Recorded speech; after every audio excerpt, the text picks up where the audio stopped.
Kelly Matzen here again, providing you with the joyfully parenting tools to bring out your family's best. And now I want to let you in on parenting myth number 3, which, despite connecting with over 1 million parents in print and radio, is something I haven't spoke about too much publicly, but I now want you to have it, as it is increasingly becoming more and more of a problem in homes. Parenting myth number 3 is this: playdates and extracurricular activities are the critical ingredients to raising socially intelligent children. The parenting reality for this extracurricular myth is that many of our children are so overscheduled today that playdates and their extracurricular activities can fall short of our true goals around socializing. Turns out, many playdates do not reinforce solid social skills, things like respect, compassion, and genuine play. What I am seeing on the recess field and also during playdates is that children are showing, and increasingly so, less respect and less polite behavior to both adults and their peers. How about you? Are you seeing this too? Aside from setting the bar too low in some of our basic parenting expectations around manners, most children today are too tired from their harried days to have the energy required to forge healthy relationships and to behave at their best when it comes to playdates and the like. There is also an ever-increasing challenge for us as parents, as peers essentially are being given more power than ever before. In practice, this means that it is often peers directing their peers when it comes to behavior and misbehaviors. Plus, when children have little time in their day for breathing room, quiet time, they can get overloaded and just follow the crowd, doing things that aren't really cool in your books, nor likely best for them either.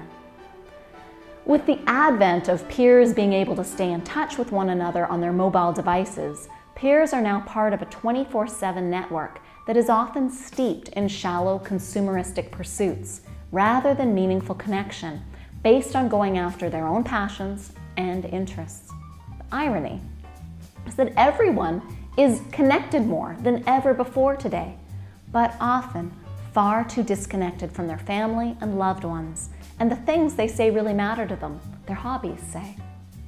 Why, one dear friend's 13-year-old daughter recently put a special PS on her birthday evites, requesting a no cell phone party, as she is so tired of her time with various friends being constantly interrupted by their texting and surfing. Ever have this happen to you? Or do you ever do this to others? Recent results from research shows that teens on average are losing their ability to be comfortable with face-to-face contact. Instead, they prefer hiding behind their texts and technology for their communication. Plus, the major concern I have is that so many playdates and extracurricular activities occur indoors and in effect are so paint by number, perfectly orchestrated, often by us, their parents, that they are often void of much true creativity that comes from using their own imagination to create from scratch. It's likely of no big surprise to you that employers are increasingly complaining about the difficulty in finding young employees who have the ability to think outside the box and the ability to provide great face-to-face customer service. What's the link to your kids and their playdates?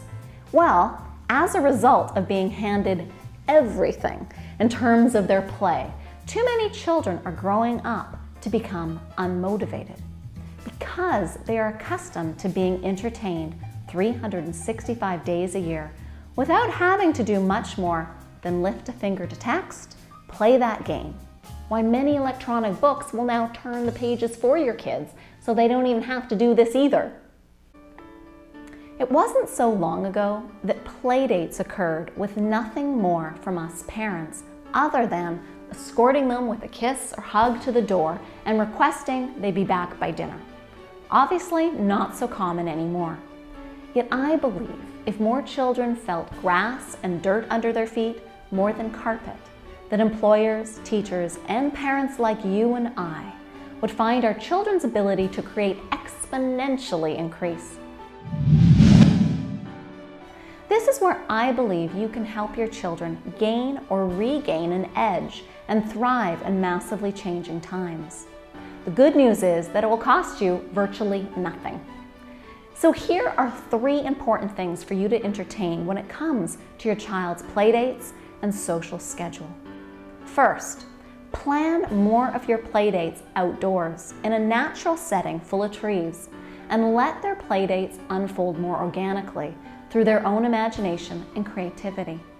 Number 2, establish regular pauses for your child to regroup without the help of screen time throughout the week, so they can have downtime to refuel them. Number 3, figure out whether or not your schedule is really working for both you and them. Are you home enough? Are there regular times for you to connect aside from email or texting? It is increasingly difficult to rein in children's screen time habits, especially when so much of their social network and even homework is linked to being online. But I heartily invite you to make sure you have a handle on this area of your life. In the last 2 Parenting Myth videos, I will give you some key factors to look out for ensuring that your child's healthy self-esteem thrives and remains intact over the long term. I'm looking forward to sharing these with you, especially Parenting Myth number 4, which might surprise you greatly.